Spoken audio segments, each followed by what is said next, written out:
Connaître Dieu. Connaître qu'est-ce qu'on ne connaît pas de Dieu encore.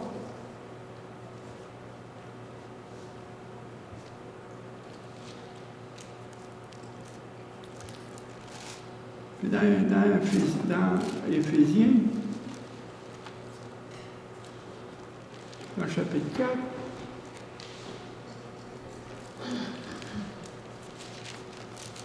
versets 13 et 14,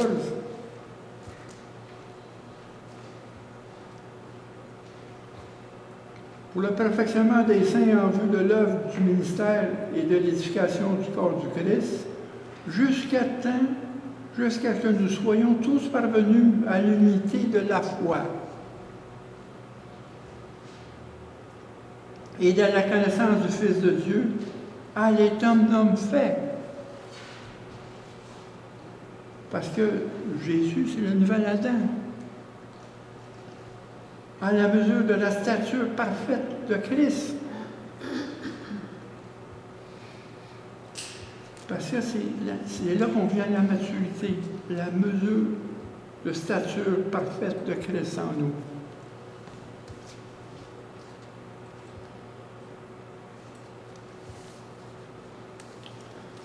Parce que, si on voit dans 2 Timothée,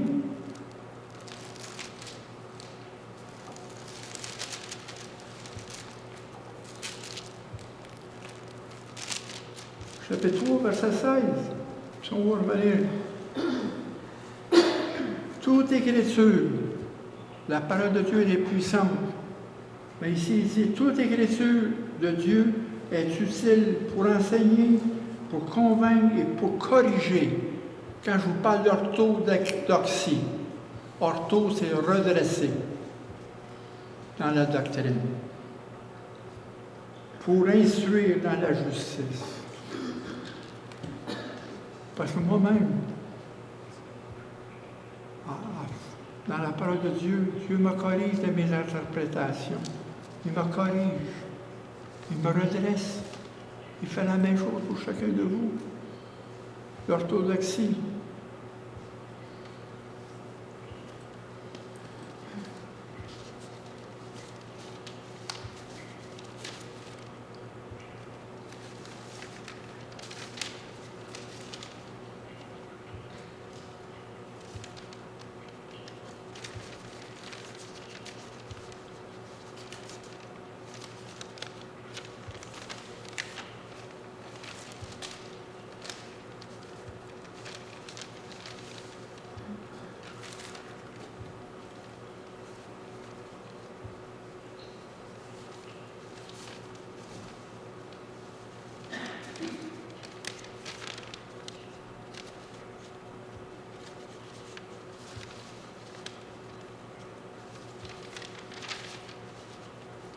Aussi qu'il faut retenir le fait, quand on laisse les éléments de la parole de Christ,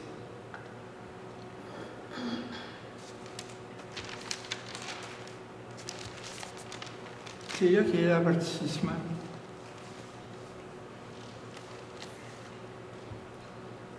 Comme le peuple de Dieu qui ont été baptisés en Moïse, dans la nuée et dans la mer, ils ont tous mangé de la même aliment spirituel. Ils ont bu au rocher spirituel qui les suivait, et ce rocher était Christ. Puis ici, dans Hébreux, au chapitre 6, on a parlé de la cause, qui est l'inclusivité, l'immaturité encore. On n'a pas toute l'expérience dans la parole.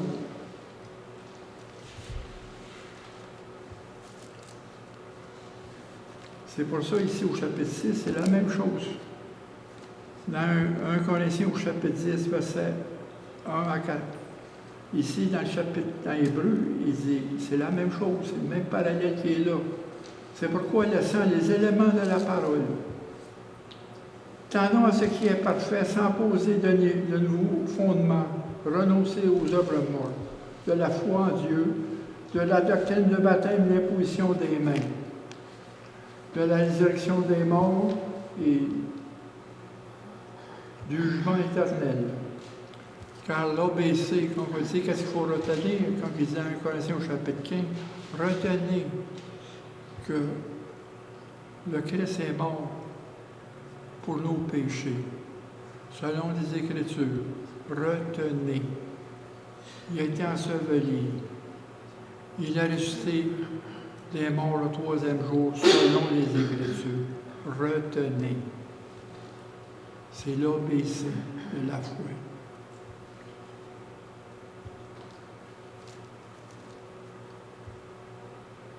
Car c'est ce que nous ferons si Dieu le permet. Car il est impossible, chapitre 6, versets 4, 5 et 6, que ceux qui ont une foi éclairée ont goûté le don céleste, qui ont eu part au Saint-Esprit. Puis, ils disent la même chose dans 1 Corinthiens au chapitre 10, versets 1 à 4. Comme le peuple de Dieu qui ont été baptisés en Moïse dans la nuée et dans la mer, ils ont tous mangé du même aliment spirituel. Ils ont tous bu au rocher spirituel qui les suivait. Ce rocher était Christ. Ici, car il est impossible pour ceux qui ont goûté une foi éclairée, ont goûté au don céleste, qui ont eu part au Saint-Esprit, qui ont goûté à la bonne parole de Dieu, les puissances du siècle à venir, et qui soient encore renouvelés et amenés à la repentance, puisqu'ils crucifient pour leur part le Fils de Dieu et l'exposent à l'ignominie.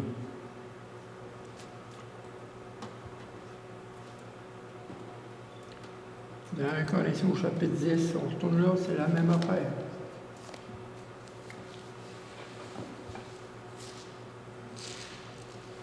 Quand il dit « Ne murez point comme murmurèrent quelques-uns d'eux qui périrent par l'exterminateur. » Ces choses leur sont arrivées pour servir d'exemple. Ils ont été écrites pour notre instruction. Vous avez juste lire comme moi le parallèle entre le chapitre 6 d'Hébreux et 1 Corinthiens 10. Ils ont bu au rocher spirituel. Et ce rocher, c'est Christ.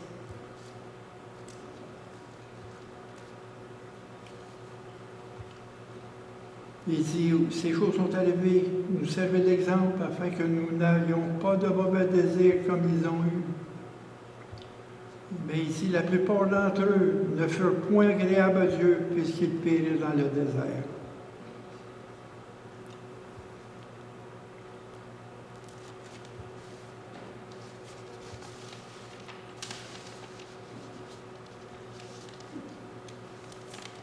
La parole de Dieu. Il faut revenir à ça. Comme on a dit tout à l'heure, Thy word is a lamp in my feet and a light on. La parole est puissante pour nous transformer, pour nous amener à la sainteté, parce que Dieu nous élève dans la sainteté. On est des enfants. Pour nous donner la foi de vivre et de marcher avec lui. C'est ça qui est principal. Dans Jean chapitre 15, verset 7, « Si vous donnez en moi et que mes paroles demeurent en vous, demandez ce que vous voudrez, et cela vous sera accordé. Demeurez en moi et je demeurerai en vous. » Demeurez en Dieu. Demandez à Dieu de vous aider. On demande à Dieu, on demande son aide, on dépend de lui, on dépend de sa souveraineté. Dis bien, si vous demeurez en moi et que vous demeurez, que mes paroles demeurent en vous, que mes paroles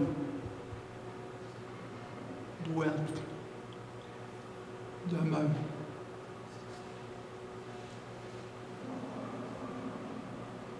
Jean, on va revenir la semaine prochaine pour ouvrir l'avant. Dans Jean 14, la parole s'est faite chair, habita parmi nous en grâce et en vérité. Habita. Il a mis son tabernacle en nous. Le tabernacle de Dieu, ça demeure. Tu sais, il faut voir encore plus grand. Que nous sommes le tabernacle de Dieu. Nous sommes la demeure de Jésus. C'est quelque chose de précieux. On n'est pas tout seul dans ce monde-là. On peut tomber dans des épreuves, mais la joie est encore là. La paix est là parce qu'il est avec nous par la foi. On n'a pas à se plaindre. On n'a pas à prendre pitié de nous. Quand on prend pitié de nous, c'est pécher contre Dieu. C'est pécher contre sa grâce. Quand il dit « ma grâce me suffit », ma puissance vient dans vos faiblesses. On est tous fragiles. Je suis fragile. Je suis très fragile. Je suis vulnérable autant que vous. Mais je me ramène à lui. Viens m'aider, Jésus. Murmurez son nom. Whisper his name, Jesus. Il va venir à vous. Murmurez son nom. Jésus. Viens, Jésus. J'ai besoin de toi.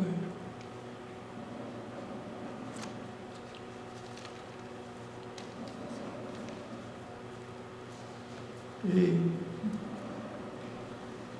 dans Hébreux 8, c'est le point culminant. La sécurité de Jésus.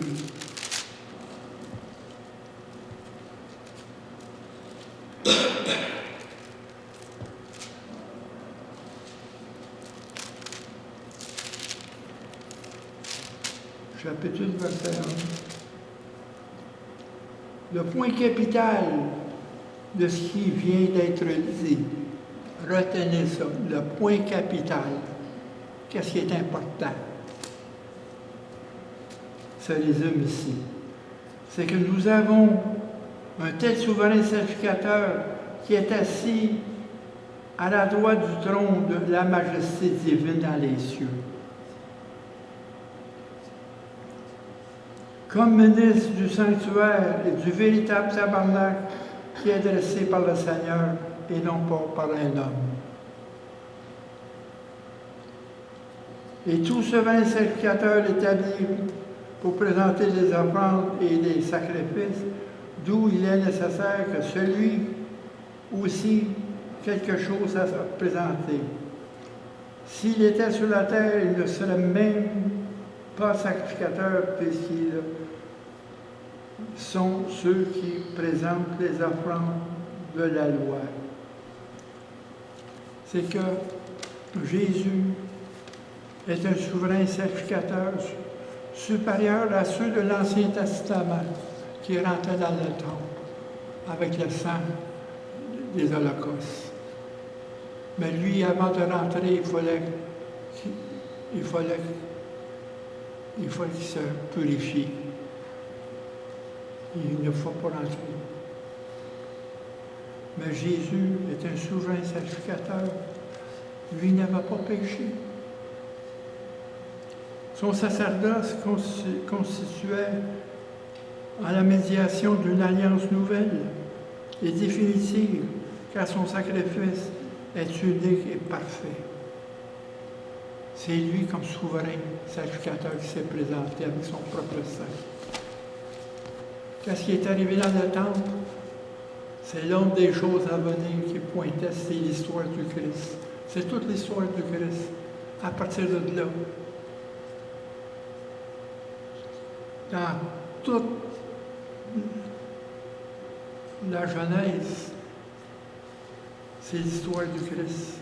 On voit dans l'Exode, c'est l'histoire du Christ.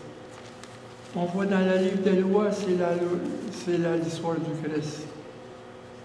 Tout pointe vers le Christ. À partir du verset 3 du chapitre 3, dans la Genèse, chapitre 3, verset 15, ils ont parlé de la postérité qui s'en venait pour écraser Satan. De là, l'histoire du Christ commençait. À travers tout ça, il faut voir l'histoire du Christ. Puis il faut avoir notre relation avec nous, partout.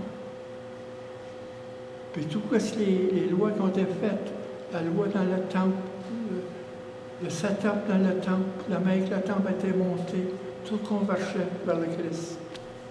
C'est l'histoire du Christ. Comme il dit dans les Colossiens, ceci était toute l'ombre des choses à venir qui était Christ. C'était toute l'ombre des choses à venir. Comme il dit, retenons fermement la profession de notre espérance, car celui qui a fait la promesse est fidèle. On l'initie. On revient à ça. C'est que nous devons d'autant nous attacher aux choses que nous avons entendues, de peur que nous soyons emportés loin d'elles. La confiance en Jésus pour la traverser dans le désert.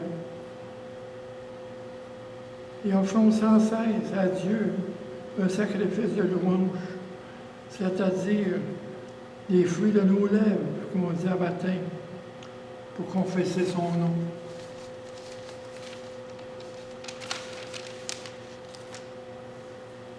C'est ça l'avertissement. Il faut écouter la voix, l'avertissement. Il est écrit des choses, parce que l'histoire d'Israël, c'est notre histoire. On fait les mêmes choses qu'Israël. On tente Dieu, on force Dieu. Mais il ne faut pas questionner Dieu. Parce que là, s'il arrive, il y a un doute, ça s'implante entre nous dans la foi. Un doute.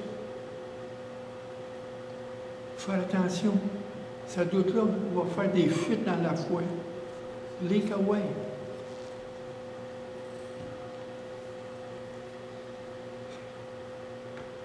Il faut arriver que Dieu, qu'est-ce qu'il fait à travers nos épreuves, à travers les victoires en Christ qu'on connaît, il forme en nous une espérance qui croit. Il raffermit notre foi. Seigneur, tiens-nous la main, emmène-nous à la maison. Oui, le bonheur et la grâce m'accompagneront tous les jours de ma vie, et j'habiterai dans ta maison jusqu'à la fin de mes jours. C'est le désir qu'il faut avoir. On vit dans la maison de Dieu, et sa maison, c'est nous. Et ici, c'est sa maison qui est spirituelle, une maison de prière, dans la présence de Dieu. Hein? Seigneur, je te prie, Seigneur, pour que ton onction sur chacun de nous, Seigneur, que ta parole s'éprouve en matin, que ta parole amène une conviction profonde en nous, Seigneur, de ce qui tu es pour nous et le prix que tu as payé pour nous arriver à cette conviction, Seigneur, de faire de nous, Seigneur, ton temple, ta maison. Et comme le tabernacle qui marche avec le peuple, il est en nous. On amène ton tabernacle partout où on va. Car ta présence est en nous, Seigneur. Ta présence nous bénit, Seigneur. Car ta présence, Seigneur, est un privilège que tu nous donnes. Aide-nous, tiens-nous la main, qu'on puisse marcher avec toi, Seigneur. Parce que nos pas sont faibles.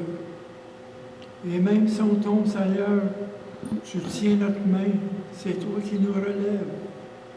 Quand nous portons la croix, et à un moment donné, la croix devient une charge pour nous. Et tu nous relèves de cette charge. Et on va tomber tout le long encore, Seigneur. Oui, Seigneur. C'est toi qui nous fortifies. C'est toi qui crée en nous cette espérance qui croit en nous, dans la victoire, Seigneur. Alléluia, Alléluia, Seigneur. Bénis chacun d'entre nous, Seigneur, dans tes promesses. Au nom de Jésus-Christ. Amen.